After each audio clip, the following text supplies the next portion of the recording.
श्री शिवाय नमस्तुभ्यम। जय माता दी। माता रानी महादेव की ही अर्धांग हैं और कल का दिन सबसे श्रेष्ठ है।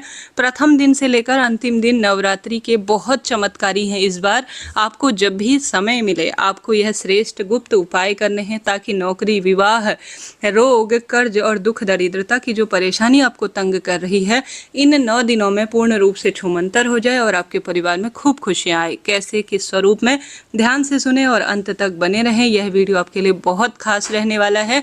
आपके जीवन में खुशियों के लिए, अपार धन भंडार के लिए, हारी बीमारी या कोई परेशानी आपको लगातार तंग कर रही है उन सभी के निदान के लिए। कैसे, ध्यान से सुने। सबसे पहले आपसे अनुरोध है, बस कमेंट्स में जय माता दी लिख दीजिए। साथ के साथ आप सभी से अनुरोध है कि किसी भी एक दिन सच्चे भाव सच्चे मन से इन कार्यों को करना है। यह कार्य हैं, उपाय भी इन्हें कहा जाता है और सभी चीज़ें भगवान महादेव और उनकी अर्धांग माता रानी का ही दिया हुआ है। हम सिर्फ उन्हें सच्चे भाव सच्चे मन से समर्पित करते हैं बस। तो ध्यान से सुने कैसे करना है। मन में जो अभिलाषा है, आपके पास चमत्कारी दिन है, इन तिथि में आपको सुंदर रूप में सच्चे भाव से अपने मन के भाव प्रकट करते हुए इन कार्यों को करना है।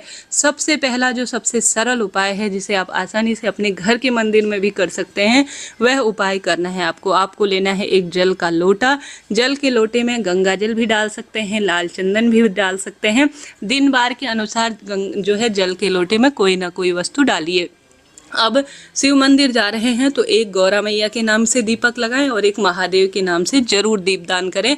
ये एक ही दीपक में गोल और लंबी बत्ती आप लगा सकते हैं, इच्छा आपकी है। देवी और महादेव दोनों इससे प्रसन्न हो जाएंगे। उसके बाद आपको मनोकामना का एक धागा आपको लेने हैं, थोड़ा सा कटोरी में शहद और साथ के साथ आपको लेना है कलावा, कच्चा सूत जिसे कहा जाता है, और साथ के साथ आपको लेने हैं 11 आम के पत्ते। आपने यह जो उपाय है किया भी होगा और गुरुजी के मुख से आप सुन भी लेंगे तो सत्य पाएंगे। तो आपको लेना है एक जो है विशेष कच्चा सूत जो लाल रंग का हो, पूर्व या उत्तर दिशा की ओर मुख करते हुए आपको यह करना है। साथ के साथ आम के पत्ते आसानी से मिल जाते हैं।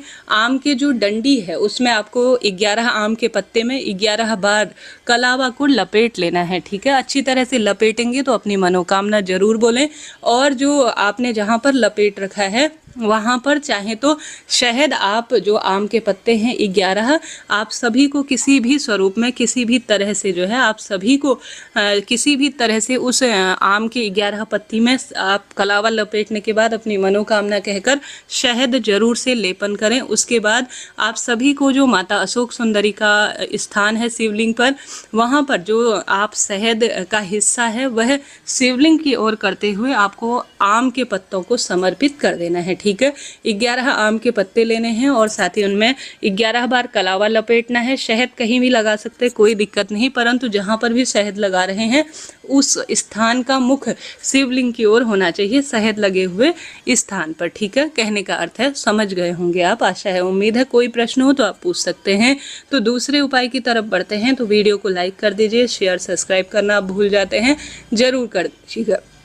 दूसरा उपाय इस तरह से है, गुरुजी कहते हैं आपसी प्रेम नहीं है, पति पत्नी का विवाह की दिक्कत बनी हुई है, संतान का सुख नहीं है, कर्ज संकट पीड़ा लगातार आपको तंग कर रहे हैं, तो कि नवरात्रि के किसी भी एक दिन माता के मंदिर में आप सभी को विशेष तौर पर माता का ध्यान करते हुए माता दुर्गा भवानी के मंदिर में आपको मक्खन जरूर चढ़ाना है। ऐसी मान्यता है जो भी मक्खन माता रानी के मंदिर में चढ़ाता है उसका भाग्य बदल जाता है और खूब प्रेम बढ़ता है। इसके बाद एक तीसरा उपाय जो कि गुरुजी द्वारा ही बताया गया है, जिसमें गुरुजी कहते हैं किसी भी एक दिन आप माता वैष्णो का स्वरूप जानते हुए, माँ दुर्गा भवानी का एक स्वरूप जानते हुए एक छोटा सा मिट्टी के गमले में शिवलिंग बना लीजिए और साथ के साथ एक दूसरा महादेव का पिंडी रूप बनाते हुए शिवलिंग बना लीजिए। अर्थात छोटे छोटे 2 पिंडी रूप बनाने हैं, एक शिव का एक शक्ति का। ठीक है, दोनों आप अपने घर के गमले में या बेलपत्र, आंवला, बड़, पीपल, कोई भी पेड़ हो तो उसकी जड़ में आप बैठकर बना सकते हैं।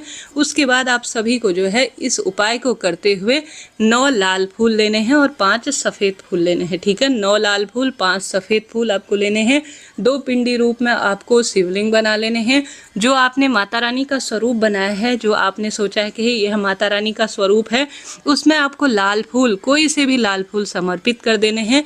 और साथ के साथ 5 सफ़ेद फूल आप सभी को सुंदर भाव सच्चे मन से जो आपने शिवलिंग का स्वरूप बनाया है उसको आप समर्पित कर दीजिए। तो आप सभी को 9 लाल फूल देवी मैया के स्वरूप में और 5 सफ़ेद फूल आपको शिवलिंग का जो महादेव का स्वरूप आपने माना है उस पर आप समर्पित कर दीजिए। तो 2 शिवलिंग वाला उपाय, देवी स्वरूप, महादेव स्वरूप वाला उपाय भी आप नौकरी, विवाह, रोग, कर्ज, दुख, दरिद्रता की मुक्ति के लिए कभी भी किसी भी दिन नवरात्रि के इन 9 दिनों में कर सकते हैं। लाभ तो आपको मिलना ही है। तो 3 उपाय मैंने आप बताए आपको। इसके बाद बढ़ते हैं चौथे उपाय की तरफ। देखिए, माता रानी के 9 दिन चमत्कारी हैं। किसी भी एक दिन अपनी इच्छा शक्ति सामर्थ्य अनुसार अपने विवाह की कामना को लेकर, पुत्र पौत्र में वृद्धि हो, नौकरी, विवाह की, दरिद्रता, दुख, कर्ज, पीड़ा से मुक्ति मिले, इसके लिए आप सभी को माता के मंदिर में ध्वजा अर्थात पताका जिसे कहा जाता है वह जरूर से आपको स्वास्तिक बनाकर, ये सामान्य रूप से जिसमें जय माता दी लिखा होगा, अपनी कामना कहते हुए आपको शिव मंदिर में, देवी मैया के मंदिर में जहाँ माँ गौरा विराजित हो या देवी मैया का साक्षात स्वरूप विराजित हो, वहाँ आपको समर्पित करने का प्रयत्न करना चाहिए। अपने घर पर भी आपको ध्वजा जरूर लगानी है।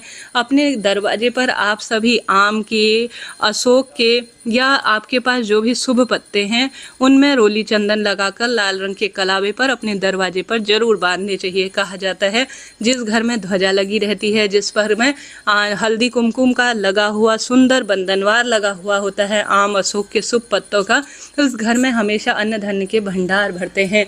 रोज घर के दरवाजे पर दीपक लगाने का नवरात्रि में नियम बांध लीजिए। साथ के साथ आप सभी प्रभु प्रेमियों को रोज अपने घर पर कोई भिक्षुक आता है तो उसे कुछ न कुछ किस स्वरूप में आपकी परीक्षा ले रही हैं यह तो माता रानी ही जाने। ऐसी स्थिति में माँ भवानी की आराधना पूजा ज़्यादा से ज़्यादा करें, मंत्रों का जाप करें, सुंदर भाव सच्चे मन से कर्ज, दुख, दरिद्रता की मुक्ति के लिए आप प्रार्थना ज़्यादा से ज़्यादा करें।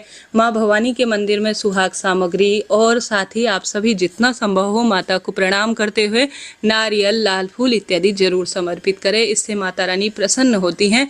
इन 9 दिनों में कभी भी अगर आप अखंड ज्योत, ज्वारे नहीं बो पाते, बिल्कुल विशेष कार्य आपसे नहीं होता, अपने घर के मंदिर में सिर्फ माता की मूर्ति को विराजमान कर कर लाल फूल उनके श्री चरणों में समर्पित कर कर भोग प्रसाद जो आपके पास बन पड़े वह समर्पित कर कर सामान्य सरल तरीके से दुर्गा चालीसा पढ़कर या श्रवण कर कर सरल सी छोटी सी माँ की आरती करें। अन्य देवी देवताओं के नाम की आप अलग से पूजा करें, परंतु साथ साथ आप माँ भवानी की भी छोटी सी पूजा निश्चित रूप से करें। व्रत उपवास नहीं कर सकते तो यह कार्य तो करें। आप लौंग की माला माँ भवानी को समर्पित करते हैं तो इससे भी भाग्य प्रबल होता है और दुख दरिद्रता का स्वतः ही अंत हो जाता है। तो इस तरह से यह जानकारी थी जो मैंने आपको प्रदान की। यह वीडियो जरा सा भी आपके लिए उचित उपयोगी रहा हो तो कमेंट्स में जय माता दी लिखें। मैं प्रार्थना करती हूँ आपके सब काम बन जाए और आपके परिवार से बीमारी, दुख, दरिद्रता का खात्मा हो और आपके परिवार में खूब खुशियाँ बनी रहे। राधे राधे, हर हर महादेव।